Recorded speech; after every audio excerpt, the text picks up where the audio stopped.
Hi, I'm Charlene and this is Sam and we're islandjumper.travel. In this video we want to go over 12 things that you will find that is somewhat different than other cruise lines, and we are speaking specifically about Virgin Voyages 4-night and 5-night sailings from Miami out to the Caribbean. Number one, adult but playful. So they describe themselves as being for the young and for the young at heart. But what I really thought when we were on the ship was people that just were a little bit playful, a little bit laid back, a little bit not taking themselves too seriously kind of people. Yeah, a little willing to step outside their comfort zone maybe even and try new things. Yeah, because it is everything about Virgin is just very different. Other than you're on a ship and you go travel around to some places, that's about the only similarity that this cruise line is to other cruise lines. So it is a very different experience. So prepare yourself. Yeah, and if you're open for it, it's a good time. It is. Number 2, discovery. It seems to us that the ship is all about discoveries. There's no main promenade and no kind of large gathering area that everybody is supposed to go to do the things. It's really all about happening upon the different areas. There's a lot of different areas that have just different looks and feels. Yeah, every area is a little bit individual, and you kind of know where you are based on that. On other cruise ships, sometimes bars will be themed, that kind of thing, and it gives you some idea of when you're moving from place to place. But with the Virgin ships, I'll be honest, when we first got on and were first walking through it, it was a little bit like, well, why have they hidden all these things? Yeah.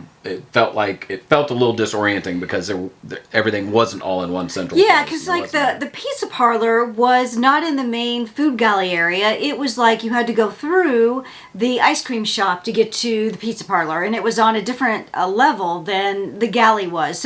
Or you could discover it from outdoors. You could come in from the outside deck and find it from the outside. So it's just one of those kinds of things where the flow seemed odd at first, but the more I was on the ship, the more it all made sense and clicked, and it felt comfortable. It's a small ship, so it doesn't take too long to get yourself oriented and to get your bearings and that sort of thing. But it is all about discovering and even the way they kind of run their entertainment is the same. You'll just kind of, a lot of things aren't scheduled or booked or not in your app. You just kind of, something will just start up, or dancing will start, or some magic show. Somebody at the pool deck will come up and say, "Hey, do you want to come to a magic show I'm having over here?" Yeah, so so it's all about just like kind of things happening and just discovery, and it's really kind of like the theme of really what Virgin Voyages is all about. It's just about a lot of discovery. Number 3, specialty dining. So specialty dining is all they have. They have specialty dining, and then they have the galley, and we'll talk about the galley in a second. But they have their restaurants, unlike all the other ships, each of their restaurants has a separate chef and a separate kitchen area. So everything has a very distinctly different taste. I would strongly recommend that you make reservations because they fill up and they're kind of restaurant size, and you're competing with about 2,700 other guests. So definitely try to make reservations if you've got your heart set on something, and you're not going to get to all of it in a 4 and a 5-night cruise. You're just not going to get to all of it. Which means I would look around a little bit and figure out which of the restaurants you're most interested in going to, since you probably won't be able to get to all of them. Well, you might be able to with lunches and stuff like that, but probably not. You're probably not going to get to eat at every venue.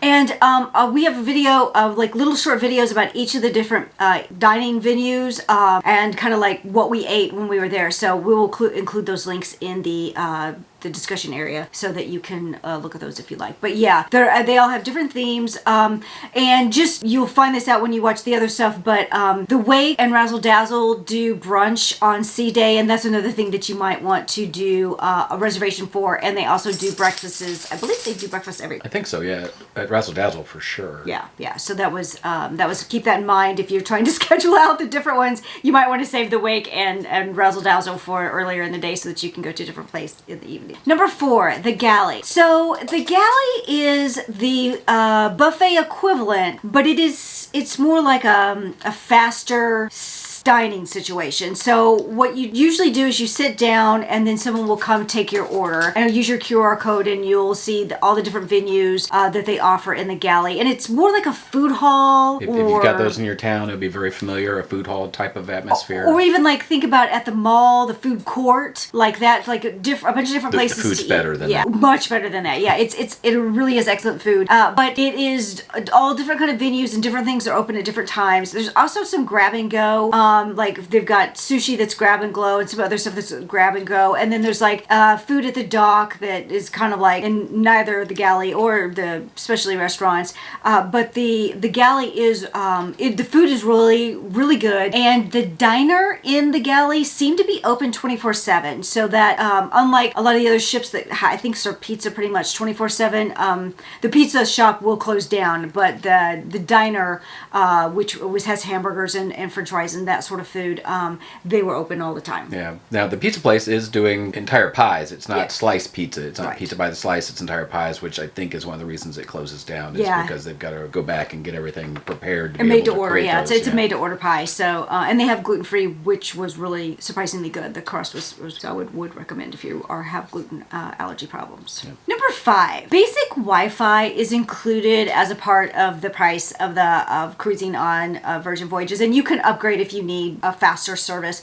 I didn't personally need faster service, but a lot of people choose to upgrade if they are doing a lot of uploading and downloading. And what you may want to upload and download, or at least upload, are your Instagram pictures. This is like the most tech-friendly, Instagrammable, TikTokable, Facebooky shorts or whatever ship that you will ever encounter. There's lots of really pretty places to take some amazing pictures and little short videos. So that's something I think that they really encourage. And then because you're at sea with basic Wi-Fi, you still can post some of your cool pictures while you are traveling. We tried both. You're not going to stream anything, really. I wouldn't try to do a live stream or anything like that with the basic Wi-Fi, but it was perfectly acceptable for us for what we were doing. Just checking email, looking at pictures and stuff, but not really watching videos. If you do want to watch a video on vacation or upload a video, then you probably want to go ahead and upgrade to the premium. Yeah, and I don't think it was very expensive compared to... I'm trying to remember. I can't remember what it was. Maybe we can find out and put it below. Yeah. Number 6, there are 12 social directors. So when we found out that there were going to be 12 social directors, we kind of thought this was madness because all of the other cruise lines, part of the charm with cruising with a particular cruise line on a particular ship is because a lot of times you're going to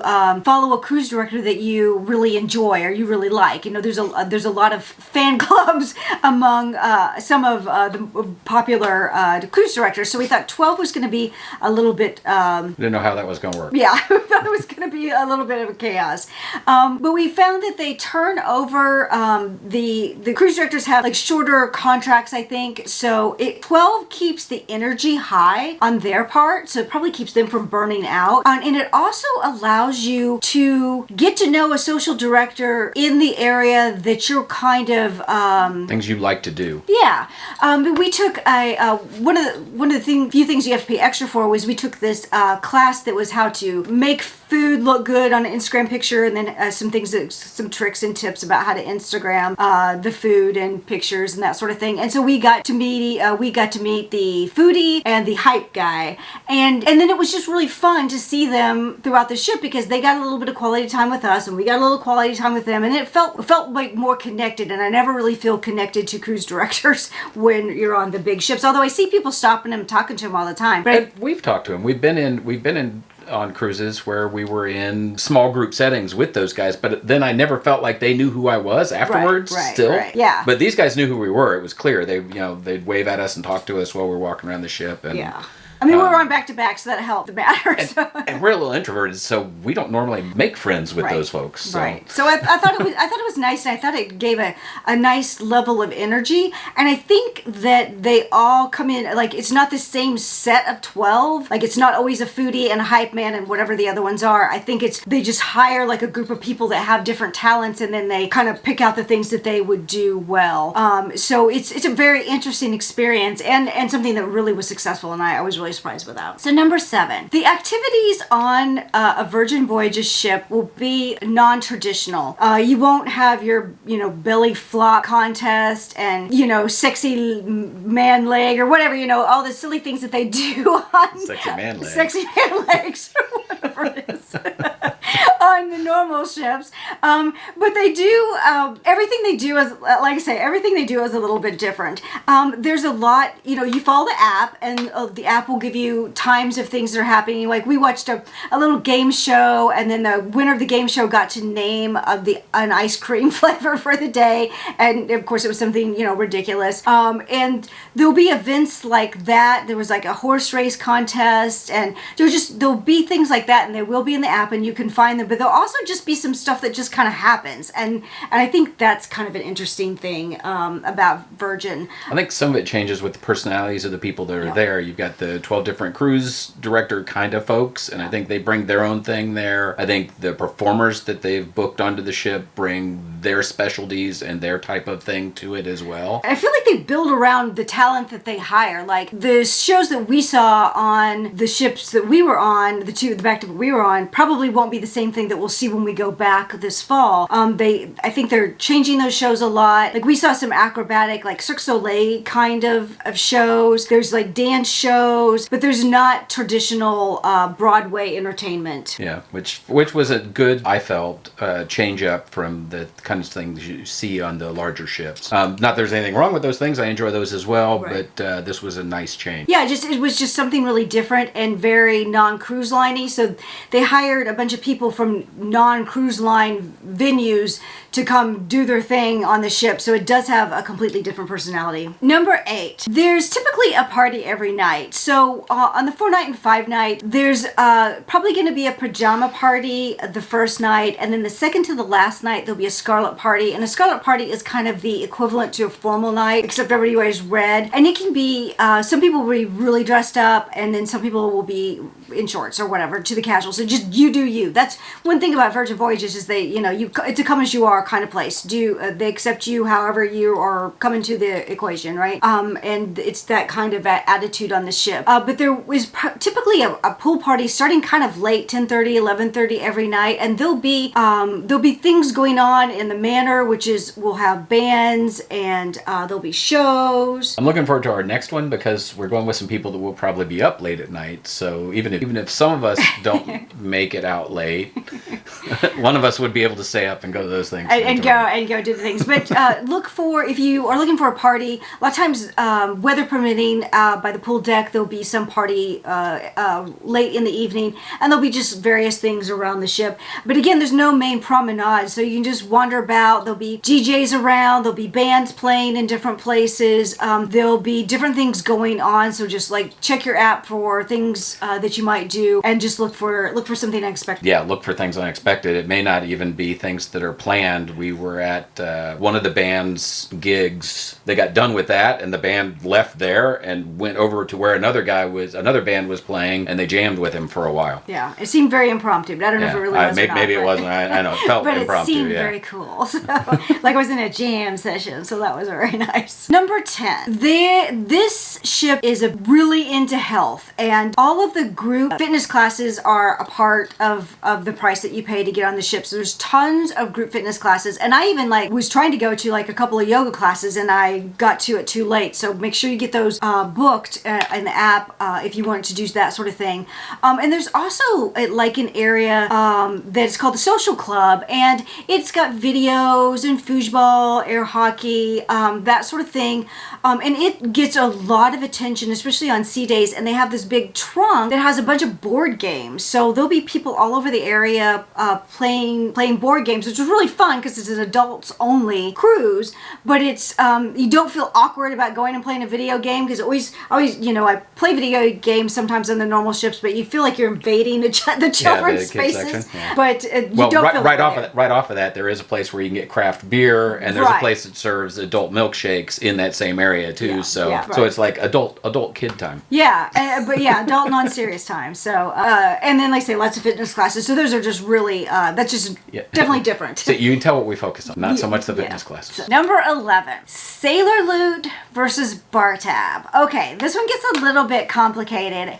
And for probably like almost their first year, this stuff was melded together and they couldn't really separate it out. And it was now all on board credit, basically. Yeah, and now they can. So there's a thing called bar tab and there's a thing called Sailor Loot. So Sailor Loot is it's onboard credit. So you can buy stuff with it, you can buy drinks with it, you can buy excursions with it. It's normal buy the stuff. Use for anything. Yeah, use for anything. And then they have a bar tab. So they don't have a drink package per se, but the closest thing they have to it is this bar tab. And if you it's in $300 increments, and if you have to buy it like a couple days, at the latest, a couple days before sailing. And then a lot of times they'll add on like another $50 or sometimes even as much as another $100 depending on if they're running these specials. Yeah, they're specials. Onto your bar tab. And the thing with the bar tab is, unlike a drink package, one person can get the bar tab and they can go buy 2 or 3 or however many drinks they want to buy at a time. There's no, one drink at a time, and everybody in the cabin has to have the package. Which works out really well if you've got somebody who drinks a little more than another person on a trip. A lot of times, if you do the drink packages on a regular cruise, if you really price it out, you discover you're not going to get your money's worth because one of you may not drink enough to make it worth your while. Right, or if you're not like on the ship all day long, you just can't keep up with the drinks that make the payoff. So bar tab is for the alcoholic drinks. You can also buy specialty coffees, and you can buy the fresh pressed juices, and I think they have shakes somewhere, probably around the fitness area. Shakes, yeah. Maybe somebody we are on a cruise with will do the fitness. Yeah, somebody comment below if you bought a shake on the cruise. We bought an ice cream shake, so that's sort of close. Yeah. So they're different. Sailor Loot, bar tab, different things. And a lot of times you'll get like your Sailor Loot will be tacked on because maybe you've got some kind of special for purchasing, or with friends or whatever. And that is a little bit different than the bar tab. So just and budget accordingly. Like a 4 and a 5 night cruise, how many $300 increments can you go through? So just don't go crazy, because both of those, if you don't use it, you lose it. Yeah. So don't go buy a bunch of it thinking that you'll just use it, the next 3 cruises or whatever. But it is cruise by cruise, and what you have for each one ends when the cruise ends. So that's not a carry balance kind of thing. Yeah, and also, as you're thinking about those, the bar tab and everything, tips are included the whole way. So the bartenders are already tipped. I guess you could tip them, but I didn't see anybody doing that on the cruise we were on.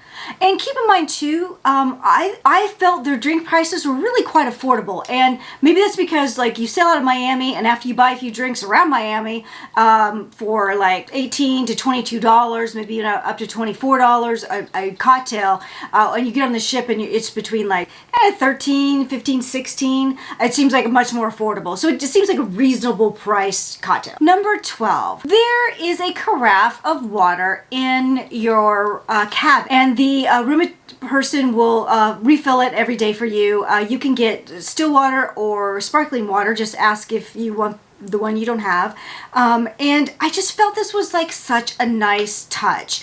All of the other cruise lines, they you have to buy bottled water, or if you may get thirsty during the night, or you have medication that you want to take in the morning, you've got to remember to get a glass of water with you and take it back to your room. And I find that just really annoying, and I don't appreciate the fact that I am paying like $3 or $5 every time I need a bottle of water, plus I'm just creating a bunch of trash, and I find that really annoying. And I just felt that was a really classy touch to have a carafe of water. And if you want ice, you just ask for ice. They won't necessarily put it in your room because they try to be very eco-conscious of what's going on. So they won't necessarily put ice in your room every day, but if you ask it for it, they will certainly be happy to give you that. I don't think you're limited to one per day either. I think if you asked your room attendant, they would go ahead and bring more during the day. Yeah, if you're a suite, you get both. You get 2 carafes. You get the still and the sparkling. Yeah. And then so you just use your tablet. I guess maybe one of the things I should have had on the list was there's a tablet in every room, and you can order things from there. Yeah, order things from there and adjust the lights and stuff in the room. And I think I've got that on another video. I'll try to link that below too.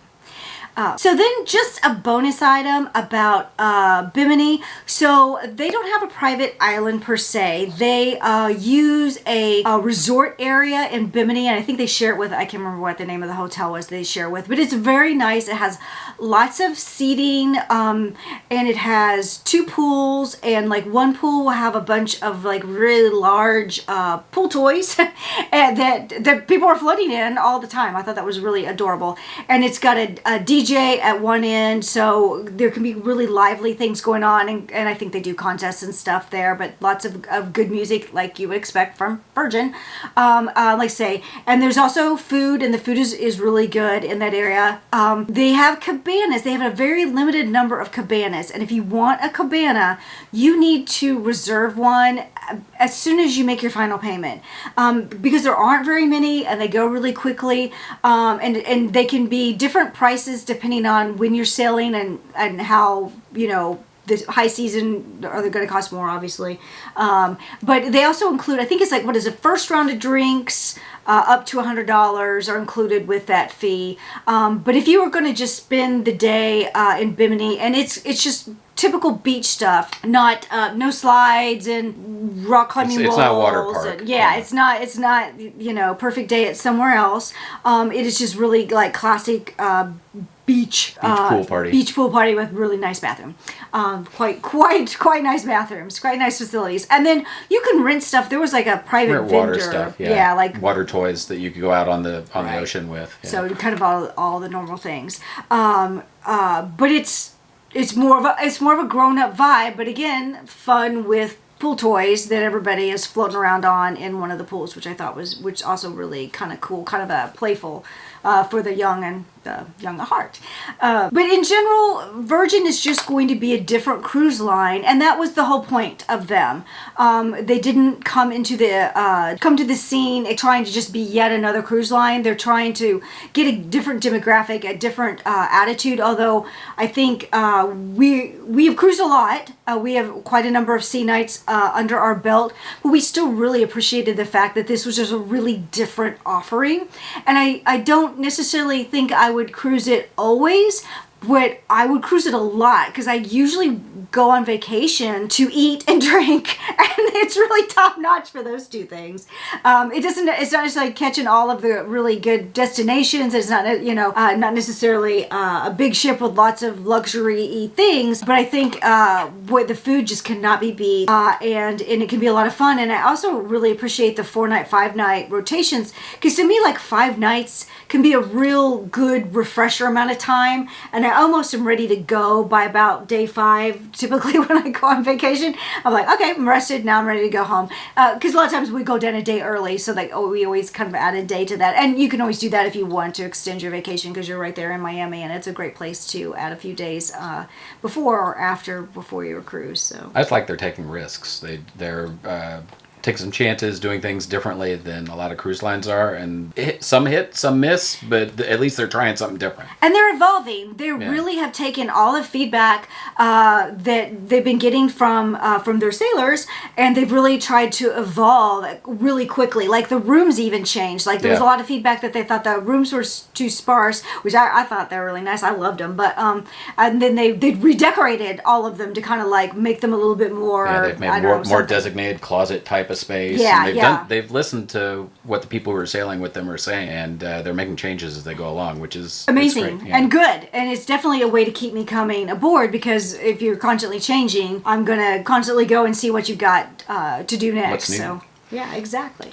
So until next time, live your truth and live well.